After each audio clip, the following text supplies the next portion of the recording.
Welcome everyone to our panel today on Is Technology Enough? Common myths and facts for HR leaders to build a thriving workplace culture. This exclusive discussion brought to you by ETHRWorld and O.C.Tanner, the global leader in employee recognition. It's designed to equip HR leaders with practical insights for building a culture that fosters engagement, purpose and recognition in this ever-evolving tech age. Now, in today's fast-paced, tech-driven world, it's easy to believe that technology alone can create a winning workplace culture. But is that really the case? In this dynamic studio conversation, we'll be debunking some of the most common myths surrounding technology in HR.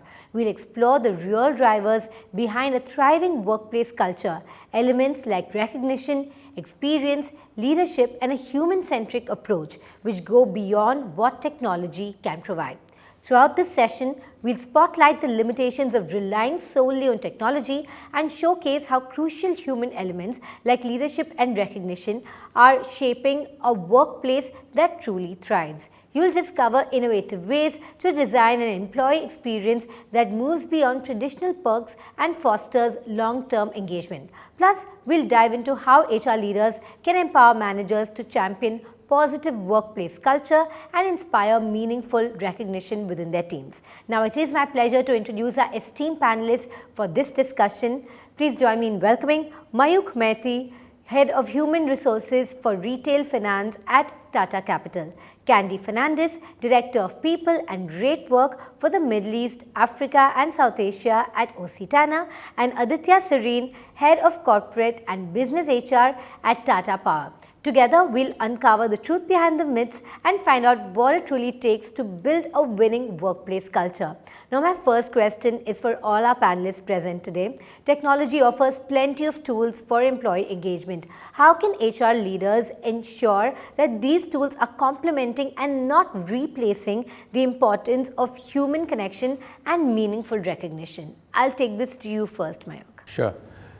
So, if you think about it, if you look at a model where you take employees, the employee experience on a y-axis and take technology interventions or engagement practices in the x-axis, and in the employee axis, you look at needs, wants and desires, and on the technology axis, the engagement around the technology axis, you take from a transactional level engagement activity to a more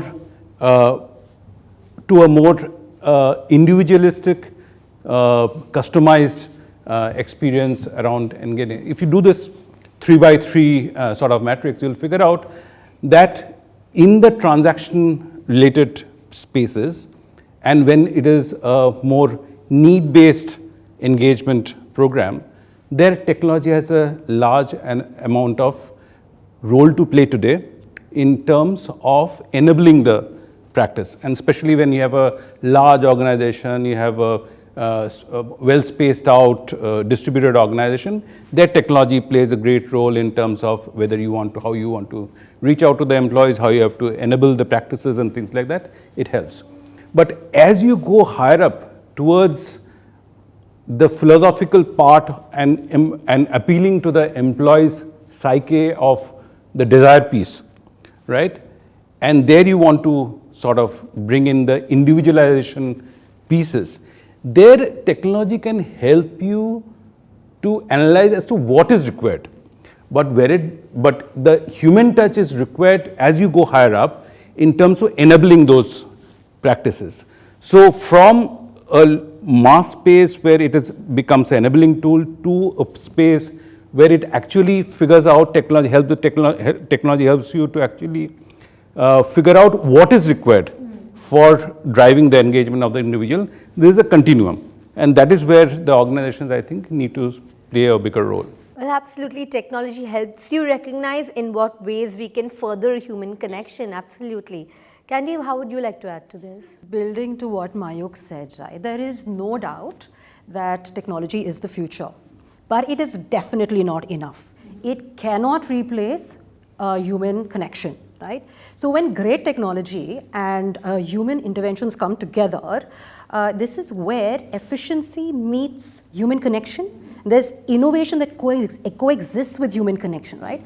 We know great technology offers remarkable efficiency, automation, simplification, but there are certain innate human qualities that it cannot replicate. One is emotional intelligence, second is creativity, and the most important, ethical judgment and decision making. And these qualities are very fundamental to an effective workplace. Yeah, so you can have a great recognition tool, but does that replace the employee experience of feeling seen and heard and valued? So here's where our HR leaders have to weigh the human intervention versus the effect of the right technology. Right? Your recognition program definitely needs to align with your business values and your company goals, but it also needs to be embedded into the daily working of the organization, right? And making recognition not just top down, which is the traditional method of recognition, but bottom up, peer to peer, cross functional. Because I think when great technology comes together with human intervention, it can just do wonders for the organization. Absolutely. Aditya, how would you like to add to this? Well, first of all, thank you for having me on the show. Sure. Technology is one of the best allies of human beings in today's time for any and everything, and most importantly, recognition. The reason I say it's an ally is because it gets us speed, it gets us precision, it gets us far-flung reach. However, agreeing with what Mayukh and Candy have said, it is by no means a substitute to human recognition. I'll invite you to the thought of how many of us still want to talk to an IVR or want to wait for press 9 or press 0 to talk to the operator, right? And that means that somewhere the innate need, and Mayukh mentioned the 3x3, the innate need of being spoken with or being recognized in front of people or being perhaps given a pat on the back is still one of the most highest priorities for any human being, be it professionally or socially. And therefore, if you use technology to the fullest, and as we have O.C.Tanner's team here as well, I think it is perhaps the best time to use it as an amplifier, to use it as a magnifier, to ensure that it reaches the last man on the remotest corner of the earth that you're working on at the same time with the same precision. Not to forget intelligence. It gives you intelligence of what are the respective needs of respective cohorts.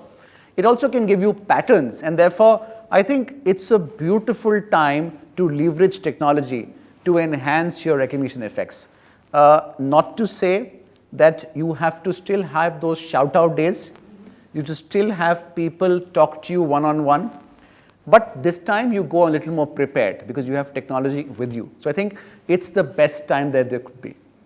Absolutely. The technology gives you the insights on how best to connect with your employees for But sure. the word connect still stays there. Yes. So in all of our discussion, the word connect, the word human has not been replaced and will not be replaced with machines. Absolutely, it is very pivotal indeed. Now, what are some innovative ways to create a holistic employee experience that goes beyond the traditional perks and fosters long-term engagement? I would love to take this to you again, Aditya. Sure, thank you. I think everybody has certain unique needs and certain standard needs. And therefore, when you're designing an employee experience package or an employee experience journey, you'll have to look at what remains constant across the continuum and what perhaps is customizable or what should be perhaps a little more tailor-made. And I think along the employee life cycle, there are multiple pit stops where you can use this intelligence that machines and data give you to be able to create that experience. Let me give you an example of employee wellness and employee recognition since we're on that topic right now. If you look at employee wellness, let's say I have a preference for yoga meditations, Mayukh has a preference for a sport, Candy wants to go for a diet, etc. Now, why would you, paint me with the same brush that you paint others with? All you can definitely do is to enable me with a platform or with some subscriptions, but allow me to customize and choose to what looks the best for me. Look at learning and development today, right? Everybody would want to definitely look at a certain set of concepts, but the methodology, whether somebody wants to learn it in an experiential learning way, somebody wants to learn it in a self-exploratory way, somebody wants to do a cross-functional project, somebody wants to be coached, somebody wants to take up mentoring, that's customizable, and that's an important part of the employee experience. The third is the way you get rewards. Now, everybody may not be at the stage in life where you need cash rewards. Somebody may need some points, somebody may need an article, somebody may need a sponsorship, somebody may need something. And I think, therefore, it's important, colleagues, that we look at how do we customize this. Let me talk about the onboarding experience, right? Now, some of the people that perhaps, and onboarding is an important part of the employee life cycle and the employee experience, somebody may want to visit physically to see how things are happening in the organization. Somebody may want to do it virtually, somebody may want to do it space, somebody want to do it in a continuous journey. So I think it's important that everything that we do is thought through from the two lenses of what is standardized, what is customized. And this, I think, will be enabled with the data that we have. In the last almost 5 cycles, I lead campus and cadre as one of my large roles at Tata Power. We've hired almost about 3,500 youngsters from across campuses, right from a chartered accountant to a lawyer, to a postgraduate engineer, to a graduate trainee, etc. And we find that there are certain cohorts that have preferences. And those are unique to perhaps the academics that you come from the societal status that you come from the respective domicile that you come from other aspects. And therefore, we have built a bolt-on approach where something or most of it, let's say 80% is standardized, the balance 20 is customizable, and we use a lot of data and a lot of insight that we've drawn to do that. And trust me, there's a lot of things that can happen in this journey, and that's perhaps the more matured part of employee experience. All right, thank you for sharing that with us. I'll take it across to you, Mayukh. I think I completely agree to everything that Aditya said. Very few things to add on to, but I would say that employee experience per se, as he rightly said, comes differently at different strata of employees and different cohorts of employees. For example, I'll give you a very peculiar example. For example, we have a rural finance business and microfinance, where you recruit people in the deep geographies of the country today. There, we have realized that perhaps just by giving the same experience that you give to a guy who is joining in a tier A, tier B, tier C cities, not enough. There, for example, binding that person along with their family is very important. For example, when you're onboarding a guy or a girl in the rural setup, you also involve their families and tell them this is a Tata company, this is what it does. This is what societal value will get. And that has a far better effectiveness in terms of retaining that person compared to any other normal thing that you, song and dance that you normally do in a setup. So these are very, very specific, and this comes with insight. As I said, that both technology and human insight on the ground helps to come to those conclusions. And which is why various apps that you have, when you have multiple users at home, they have your preferences. When you log in as Aditya versus logging in as my daughter and my spouse, it has different preferences because it is catching intelligence of what do I prefer versus what does my family members prefer. So I think we've moved to customization, and that's perhaps the need of the hour. Back to you. Yeah, no cookie cutter approaches here. Wouldn't work. Yeah. Wouldn't work. Yeah. Over the counter wouldn't work. And I think it's important to have a mix of both. Great to hear from you. Now, leaders set the tone for company culture. How can HR equip leaders with the skills and practices to champion a positive culture and inspire employee recognition within their teams? Candy, how would you like to address this? I think we all here agree that managers have the highest impact on the employee experience, right? But most often than not, managers are conflicted between delivering to the organization's goals and just delivering to the employee experience, right? They want to give the employees what they want. So here's where us HR leaders need to work to build those frameworks to take this burden off of them, right? So when we're saying we want them to deliver the right experience, whether it's a recognition experience or any other, are we giving them the right tools? Is the technology that I'm giving these managers user-friendly? Is it accessible? Is it reaching out to your last mile employee? Is it engaging?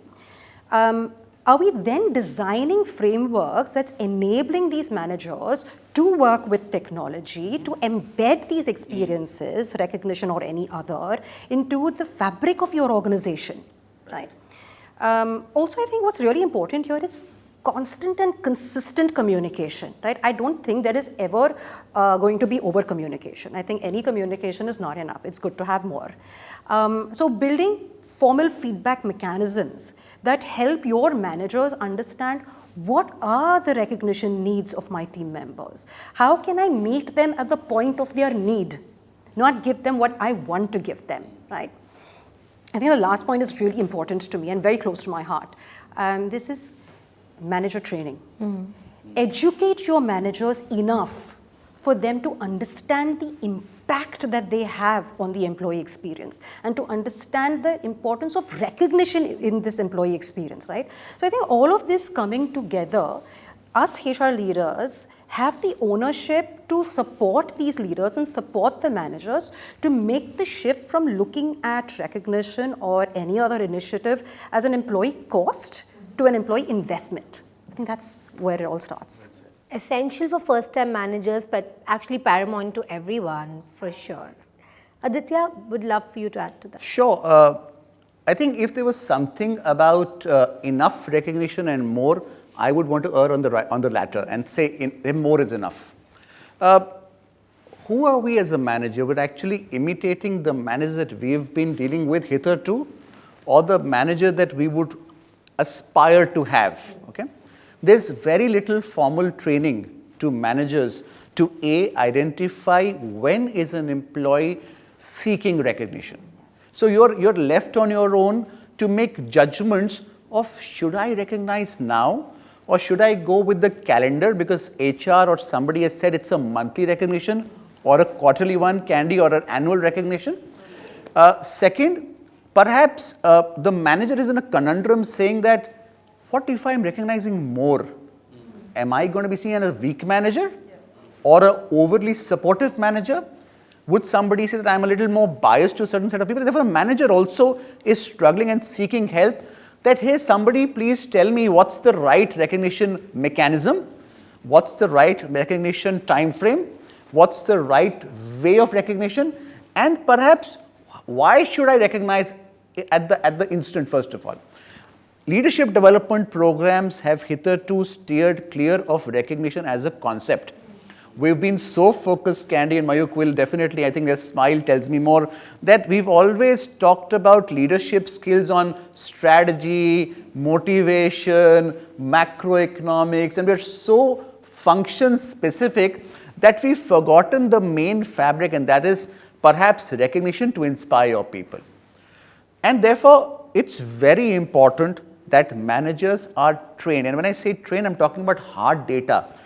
Do you have a program where a psychologist, where a researcher tells the manager that because you have this set of people, and by the way, many managers have almost 2 generations working, if not 3, working with them. Now, a need of somebody who's in the late 50s vis-a-vis the need of somebody who's just gotten in from campus are very drastically different.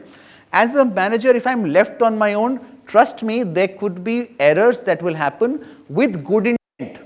And how do you plug those gaps? One of the ways is you read the O.C.Tanner report and understand what they're trying to say, which is a good practice to do.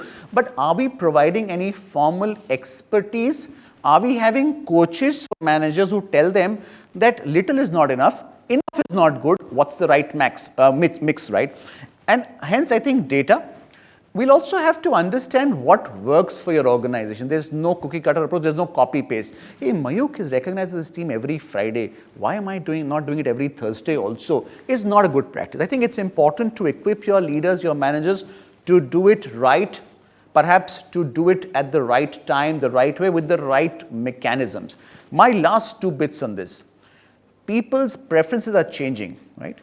And if you're not, as a leader, into the mainstream of what are the emerging preferences, if you're not abreast, you will make a judgment error.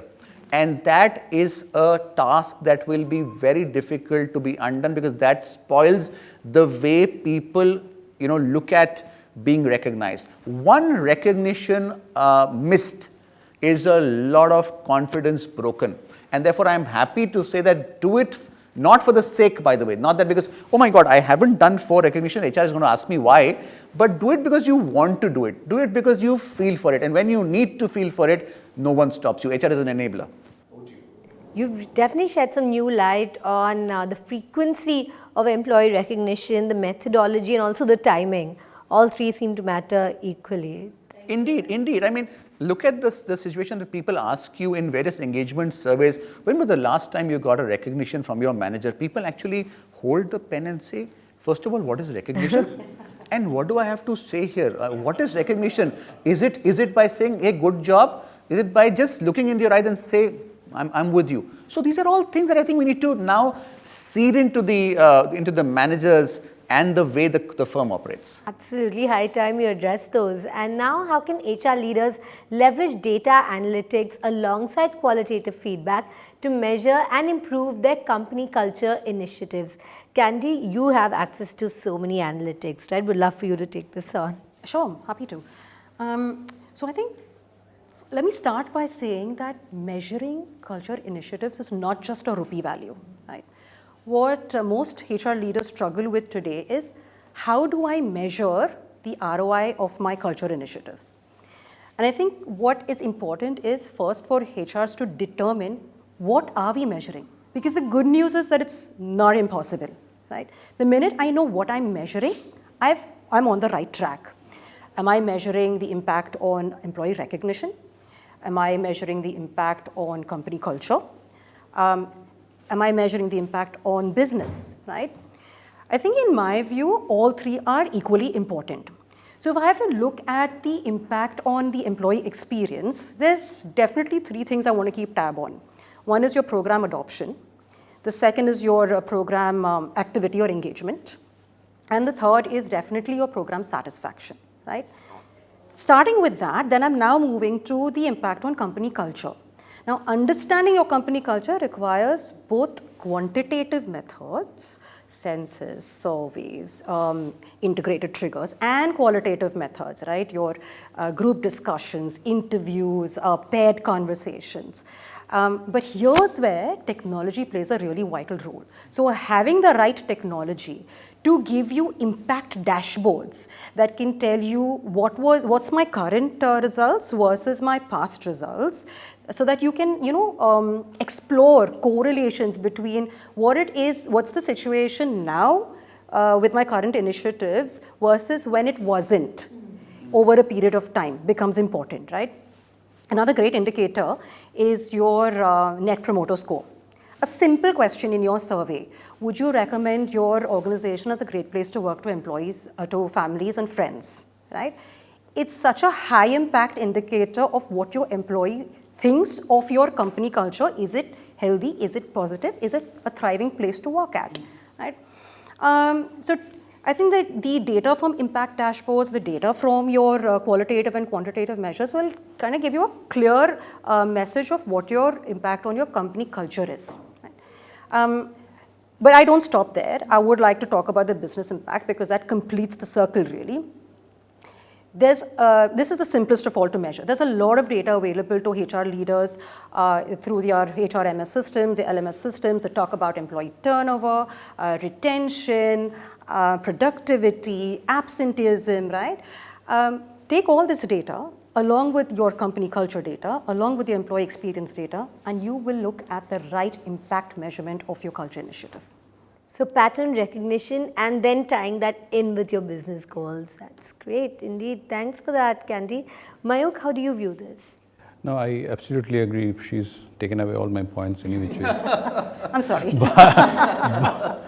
But when you talk about, rightly spoken, that there are a lot of data that the company collects. You do engagement surveys, you do these data analytics around productivity, retention, and dashboards, etc. You do all sorts of things. But where I think today most of the organizations stop at is doing this descriptive analytics bit. The creation of that correlation between business data, the qualitative data, and the quantitative data around engagement, all these put together can actually push up a very, very powerful predictive model for you. Are you using those predictive models to say that if I am doing this initiative, for example, many places you will do a engagement survey, you will find out these are the levers of your engagement, and you say that these over the years, last 3 years, these scores have dipped or not or gone up. But actually, you should not stop there. If a score has dipped, you have to figure out why has it dipped.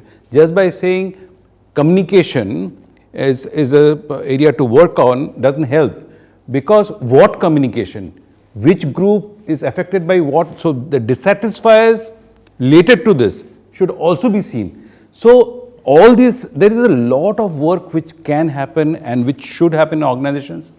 In absence, and I would often say that in the need of doing the urgent versus important, the urgency always takes. So even the HR cohort is to be blamed, including me. We have to, all of us to be blamed, because we sort of stop at that place. But if you step back and say that whether we can create those powerful predictive models, we can create a far better workplace, far customized workplace, so to say, and there is where technology and companies like O.C.Tanner come in. You know, on that very candid note, we're culminating this discussion.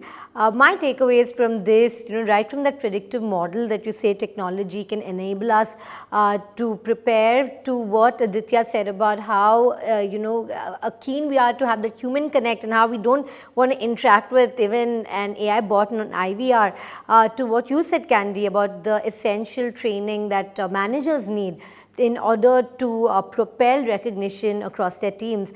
It's been very insightful for me indeed. I'd love to hear from you. What is the one key takeaway that you have gleaned from this session, starting from you, Mayukh? Actually, sessions like this actually help us reflect as to what we are doing and what we need to do.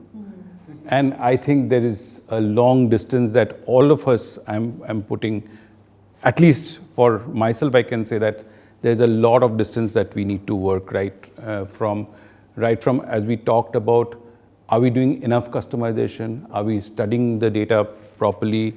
Are we doing the things that need to be done in terms of creating the predictive environment? I think there's a lot which we need to do, both as an organization. I'm sure that's true for most of the HR space. That's very humble and endearing indeed, Mayukh. Candy, what would you say? I totally agree with Mayukh, but I think a couple of points that stand out for me is, one, the future is definitely the right balance between technology and human interventions. And two, we're moving into an era where one size is never going to fit all. There has to be more customization. Companies have to move away from standardization. I think these two things are what we need to look forward to in the future. Absolutely, personalization is the way forward. Aditya? A couple of things. One, don't sit away from the anchor, because if you sit away from the anchor, sometimes you get called in the end and you have nothing to say. At the same time, sit equidistant, because sometimes you get the first question on the lighter side. But I think a couple of important takeaways here. One is that make technology your ally. Don't fear technology. Don't delegate to technology. Make it a friend of yours. It's a very powerful tool. Second is that it's very important to mix and blend customization and standardization. Third, enough is not more. I think the more the recognition, the better the vibes, and vibes don't lie. Fourth is don't get into the routine of ROI. I'm sorry, I just want to bring that up. Look at ROE, return on expectation, first of all, right? Culture takes time, experience takes time, and therefore don't get stuck in what have I invested, what is the return. You will get returns, give it time. It's like a seed, it will become a plant and soon a flower. next, a very important aspect is that experience does show, and therefore you will see it on the face of the employees, right? I think those vibes, those smiles, the number of likes that people give for their own organization on social media. Look at it from the other side. How many people retweet, reshare a company's posts, right? How many referrals are you getting from your own employees? How many less number of retention discussions does HR have to do? How many people stop attrition at their level in a team saying, you know what, don't go. We're a nice team. We're a nice set of people. Why should you even need to go? Are important, perhaps, metrics that we've never even looked at. Last but not the least, people have a very innate desire to be recognized, to be appreciated, and they can absolutely sense what is true and what is a makeup. I think if your intent is good, if you're doing it for the heart, people will reciprocate. And ladies and gentlemen, it's very important for all of us to know that there's nothing called the right culture. You have to be, first of all, having your culture in your mind, and then work towards building it and then keeping it flourishing. Last point from me, my father always says, and this dates back to school and college when I used to get, let's say, a 90% or 95. He said, 90 is in your pocket, what about the balance 10? I think we look at 80% and say, we are good employee engagement. What about the balance 10? What about those 10% that have perhaps not given the right scores? Do we work with them? Do we repeat the same mistakes that happened in the last survey and the prior survey and just say, okay, a little bit of people are saying it? I think every feedback is important to work on because every voice matters, and I think that's very important. It's ultimately people that cannot be substituted. It's people that make us special that we are. Make people feel special, they will ensure that your results and your customers are happy. That's beautifully summarized indeed. Thank you so much, Aditya.